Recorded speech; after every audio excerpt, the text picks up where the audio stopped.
Hello everyone, আশা করি তোমরা সকলেই ভালো আছো। আমিও কিন্তু ভীষণ ভালো আছি। তো আজকে ছিল রবিবার, ভাবছিলাম যে একটুখানি ঘুরতে বের হই। আসলে কাজের চাপে কখনো সময়ই পাওয়া যায় না। যাদের যাদের ছোট বাচ্চা আছে তারা অবশ্যই জানো ছোট বাচ্চাকে নিয়ে একা হাতে সংসারের সমস্ত কাজ করতে কতটা সময় চলে যায়।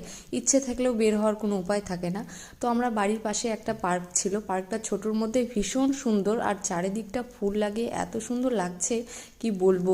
তো ভাবছিলাম মেয়েকে নিয়ে বের হই, মেয়েও চারিপাশটা একটুখানি দেখবে, ওরও ভালো লাগবে। আসলে ও ছোটো, এখনও সেভাবে কোনো কিছু বোঝে না।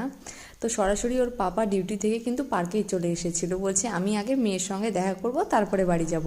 তো পাপাকে পেয়ে মেয়ে তো ভীষণ খুশি, ভীষণ আনন্দ, আর আমার দিকে তাকিয়ে থাকছে আর হাসছে। আমি ওর ভিডিও করছিলাম, ও দেখছিল।